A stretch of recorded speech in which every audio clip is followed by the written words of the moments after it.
Comme je suis heureux de vous retrouver pour la Minute Courtois, la première de l'année 2017, que je vous souhaite d'ailleurs meilleure que 2016, plus de lumière, plus de bonheur, encore une bonne santé. 2017, 2016, 2017, c'était les plaisirs d'hiver. J'ai le plaisir, justement, c'est le cas de le dire, de dire que cette année-ci, les plaisirs d'hiver ont attiré dans le centre de Bruxelles 2 463 000 personnes. 2 463 000 personnes. Est-ce que vous vous rendez compte ce que ça veut dire? On vient de 1 400 000 il y a 2 ans. Évidemment, l'année passée était une année particulière puisqu'il y avait eu le lockdown et tout ce qu'on a connu.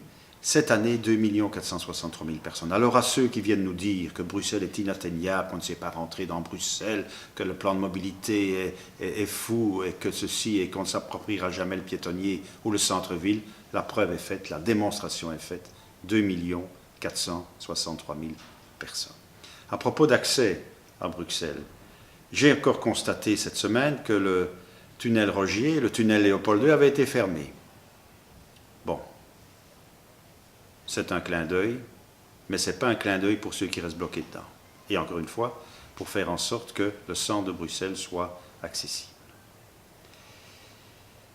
Je dois malheureusement vous parler d'un problème qui touche la ville de Bruxelles, et particulièrement dans un de mes départements, une problématique de faux passeports. Je ne peux pas nier cela, qu'il y a eu, suite aux enquêtes que nous mettons en place de plus en plus à la ville pour essayer de faire en sorte que tout ce qui est brebis galeuse soit égaré, nous avons dû constater un problème sérieux sur un service, qui a été d'ailleurs jusqu'à un mandat d'arrêt décerné et confirmé.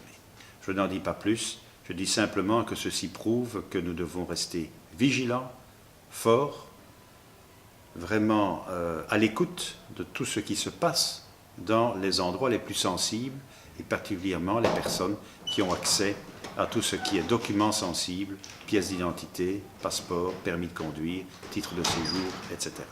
Nous ne lâcherons pas le contrôle et nous ne lâcherons pas les différents moyens pour sévir si c'est nécessaire. À la semaine prochaine.